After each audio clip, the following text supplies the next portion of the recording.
So I thought it was a good idea to go over some of the questions that were missed more frequently on this quiz because they are pretty complex, and what you're doing right now in this class is probably the hardest content that we'll have all semester. And I understand it is challenging, it's complex, and you have to really understand what you're doing. It's not something you can regurgitate. You really need to understand what's happening. Okay, so you see a question like this, the first thing you need to do is draw the situation. If you try to answer this without drawing the graph, it's going to be very difficult. I've been teaching this class a long time. I still have to draw the graphs. It's just too hard to answer it without it, okay? So in this case, based on what we have, we know the discount rate is 3.5%. We know the interest on reserve balances is 1.25%. Sorry for the crooked graphs. I'm trying to do this one-handed. And based on this information that you see here, the federal funds rate is also at 3.5%. So we need to be able to draw this properly. If the federal funds rate is at 3.5%, that must be because there are lots of borrowers and not so many savers. When there's lots of savers, interest rates are low. When there's lots of borrowers, interest rates are high. Okay? So this is what it should look like, and you need to practice drawing these. Should look something like that. So this is the banks that want to lend money, the savers. These are the banks that want to borrow money. And there is a shortage here. There's more demand to borrow than there is supply of savings. And so that's the result that you have here. Okay, so that's what that should look like. Now let's take a look at this question, and we've got ourselves in a situation where we can solve this one more easily now that we have our graph in front of us. It says, the Fed engages in open market purchases. So normally what that would do, open market purchases, is it would make the money supply go up, it would make the federal funds rate go down, but we need to analyze it based on our situation that we have here in front of us, okay? When the money supply goes up, what that does is it pushes out on the savers curve. Banks have more money, so they're more likely to save or lend their money. And because there's more money, there's less need to borrow. So the borrowing curve shifts left. So based on the way I drew it there, we still are at 3.5% interest rate. All right, based on the way those shifted, it did not drop down the federal funds rate. We're still up here at a shortage. We're still at the 3.5% rate. But if it shifted further, say out to S3 and out to B3, I know this is a messy graph, but as you can see now the federal funds rate would drop. So the result is the federal funds rate could stay the same or it could decrease, and the answer there is E. Next question. So this is the same starting point, so let me just real quickly throw this graph up here. Federal funds rate. Again, you need to be drawing these graphs. It's going to be very, very difficult if you don't. So this is 3.5%. I'm not grading these graphs, so it's okay if you don't do them perfectly. But you need to see what it looks like before you can answer a question like this. So again, there's our starting point. All right, so in this question, it says the Fed lowers the money supply. So normally what that would do, if the money supply goes down, the federal funds rate would go up. But in this case, we know the federal funds rate can't go up because it is already at the ceiling. Nonetheless, let's see what this will do.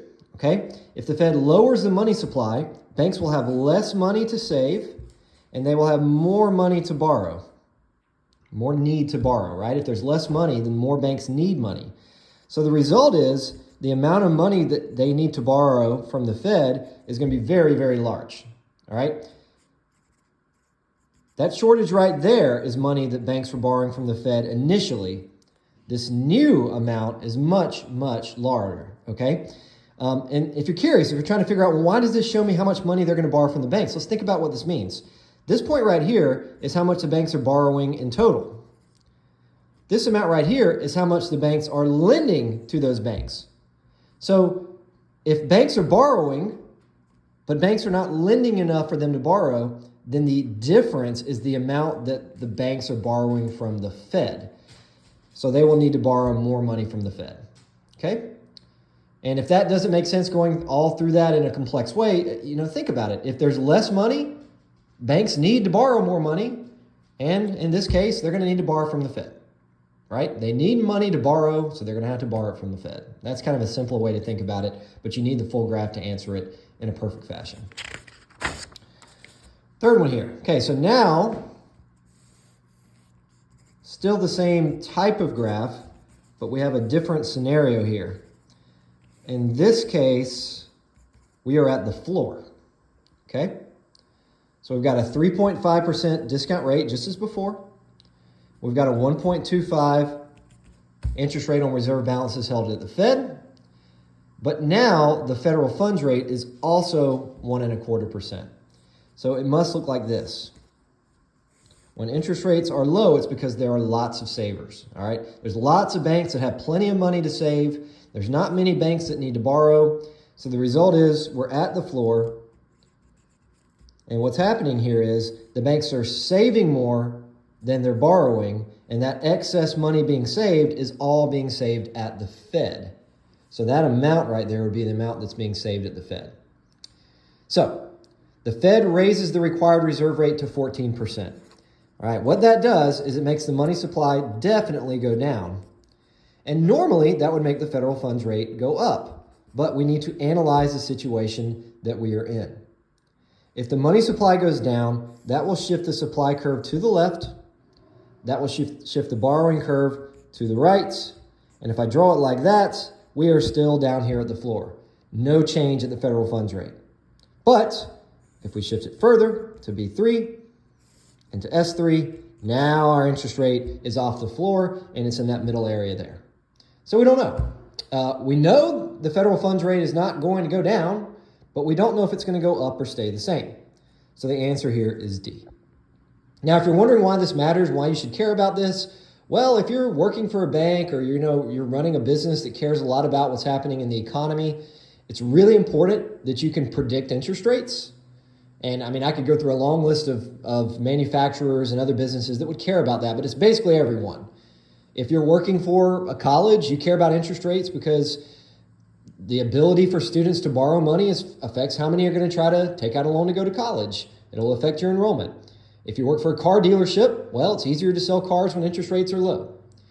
If you're a realtor, again, it's easier to sell houses if interest rates are low. So there's lots of businesses that need to be able to accurately predict what's going to happen to interest rates, and that is what we're trying to accomplish here. Remember, the federal funds rates are connected to all other interest rates in the economy. So if the Fed engages in this action, you, as somebody who works in finance, needs to be able to say, well, because of this action, interest rates are either going to go up or stay the same. Being able to understand that is really valuable. A couple more here. All right, again, starting with the same place we were in that last question, quantity of loanable funds, federal funds rates, here's our discount rate.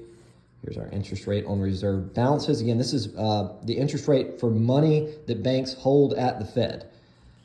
1.25%, 3.5%, and here's our starting point. All right, drawing this out doesn't take so long, so you need to do it. Okay, so here's where we are to begin with. Now it says the Fed engages in open market purchases. So this is always going to make the money supply go up. This is the Fed creating money and spending it. And normally, if the free market is allowed to just be free, the federal funds rate would go down. But this question is not too hard. That right there is not possible. The federal funds rate cannot go any further. It is already at the floor. What that means is if banks can lend at 1.25%, they're never going to lend to other banks at a rate lower than that. There'd be no reason to do that. So the federal funds rate cannot go below 1.25%. So this would have no impact on interest rates in the economy, for the federal funds rate, for savings accounts, for mortgage rates, for anything. Not in any important way, okay?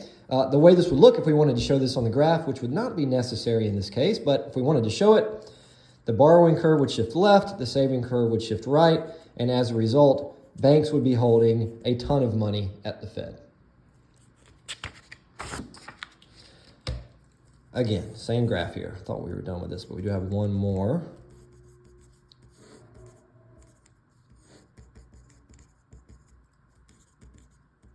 3.5, 1.25. Okay, so again, there's where we are to begin with. In this case, it says the Fed engages in open market purchases. This infusion of money will cause banks to hold more money or less money at the Fed. Well, really, I already answered this in the last question. This is the amount that they're holding at the Fed to begin with. All right, think about it. The banks are saving the money, but the banks aren't borrowing all of that money. So the money that is being saved by banks, but not borrowed by banks, is money that's being held at the Fed. After the money supply goes up, savings curve shifts right, borrowing curve shifts left, and the result is there's an even bigger surplus of money. All right, this now is the amount of money being held at the Fed. It increased. And then finally here, this was a callback question.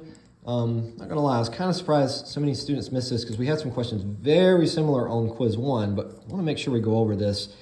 You're going to need this for the exam. So here's the Keynesian graph. You got to draw it. You've got to draw it, okay? If the aggregate demand curve is down here, that means we've got high unemployment, above 4.5%. If the aggregate demand curve is up here, that means we've got low unemployment, 4.5% or lower. In this specific question, the unemployment rate is 4.1%. So aggregate demand must be in a place like that. Here's our real GDP. It is totally maxed out. Here's our CPI. So for this question, it says that aggregate demand decreases. What will happen to real GDP? And the answer should be D. Could decrease or stay the same. Here's the logic. When aggregate demand shifts to the left, if it shifts just a little ways, real GDP is still maxed out.